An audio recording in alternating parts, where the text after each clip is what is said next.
Good morning, everybody. June 19th, 2021, and they done did it. They named it Claudette. We have Tropical Storm Claudette officially hitting Louisiana, Mississippi, and barreling into Alabama as well. I see a lot of people online talking about how they disagree with this being a tropical storm, or they do agree with it being a tropical storm. Bottom line, my friends, is that thing is at 45 miles per hour, which is our criteria for a tropical storm. So we officially have our third tropical storm of the season, Claudette, which technically may have formed over land. This thing may not have been tropical storm force by the time it made landfall, but actually got stronger after landfall, which is pretty interesting. I'll look into that a little deeper and see if we can actually provide the information that proves that. But yes, as you can see, my friends, we have 45 mile an hour sustained winds, 1,006 millibars in pressure, and it is moving 12 miles per hour north-northeast, which is why we're seeing that inland hit right now. And before we get into that any further, did you guys hear about this experimental explosion that took place off the coast of Florida, causing a 3.9 reading on our Richter scale as an earthquake? That is massive. A 3.9 is no joke, especially next to Florida. I'm not sure what kind of explosion may have caused this, or what they were thinking, or if this is even common. There may be some military people out there that have seen this before, but I've been watching this chart for a long time, and when we see explosions, they're usually quarry explosions when they're blowing up rock to then gain resources. But out in the ocean, this close to the coast, which isn't that close, we're about 170 miles off the coast here, but still, they know that this will pop up on the USGS. They know there's people like me that will report on it.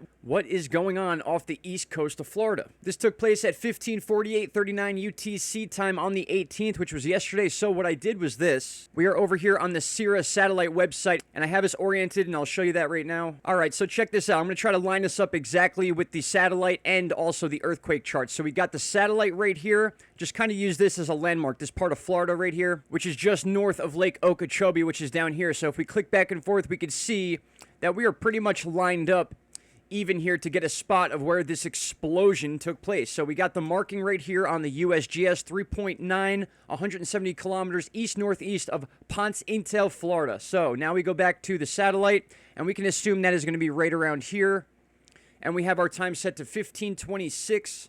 So we're moving into that 15:48:39 time where this actually took place. So we're going to see if we can see anything on the satellite. Each click is about 4 to 5 minutes. There is 15:41, and there is 15:46. So in this immediate area, we really don't see anything. We don't see any explosion. We don't see any disturbance of the cloud. Even though these clouds are much higher up than the actual surface of the ocean, it might be hard to see something this small. But usually when things like this happen, I can't stop looking until I find it. And this just can't be found. I can't find any of these satellite images or these filters, you can say, that will bring out any sort of explosion on the surface of the ocean or any sort of heat signature. It's just not there to be found right now. So now that we've checked that out, we have a wider view right here. So we can assume this was the area where that explosion took place, that potential experimental explosion. And I say that because who really knows what's going on out here? If it's a military operation, we're not going to know anything unless we can actually see it with our own eyes, and right now I can't see anything. I'll continue looking though.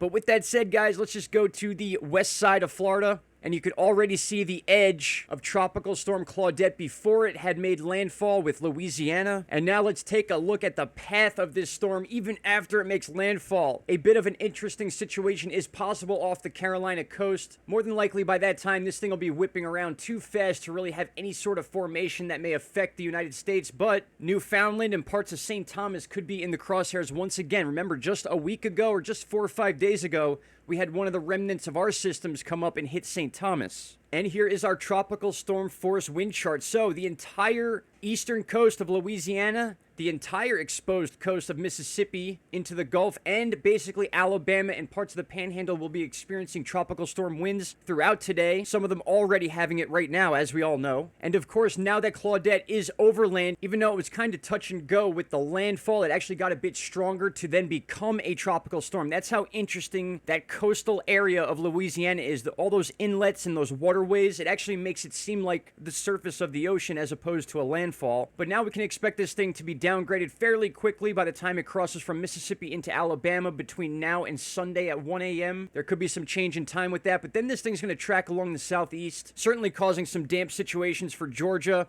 South Carolina, North Carolina, and then the Outer Banks. This is where it's going to be crunch time to see if this storm is going to pop out and then maybe have a resurgence, possibly affecting the coasts of the Northeast, Delaware, Chesapeake Bay, New Jersey, Long Island, Connecticut, Massachusetts, and then we have the far Northeast that includes Newfoundland and parts of Canada. But that will be later on in the week, Tuesday. And guess what, guys? By that time, we may be, in fact, talking about yet another storm about to brew in the Gulf. So we're looking at this bathtub now. The Gulf of Mexico is definitely going to start producing more storms, especially like this. We may see that projection of a hurricane, but then be dealing with a tropical storm, possibly a Category 1 hurricane. We're going to get that fluctuation back and forth because a lot of times now, these charts won't predict those big hurricanes into the future. We're going to have to wait about 5 days before they actually start to form to see them, and we kind of see that going on right down here near the Bahamas and eastern Florida. So long story short, my friends, this is just the beginning, and I want to take you over to our National Data Buoy Center where we can incorporate not only this tropical storm Claudette, but also our buoys that measure seismic activity,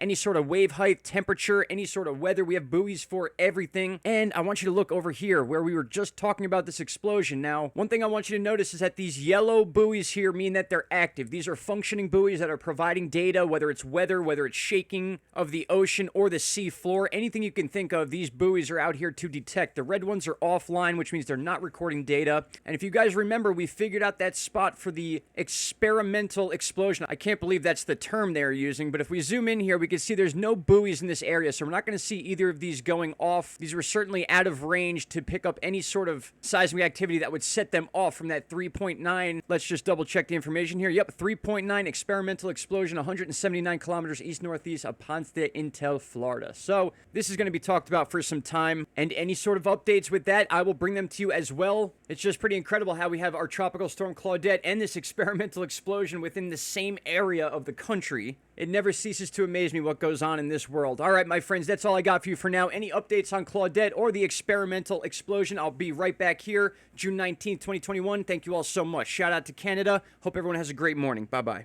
Stop right there, my friends. If you have not already, click that subscribe button and don't forget to hit the bell icon. Click all and you will get all notifications from this channel. And trust me, you won't be disappointed.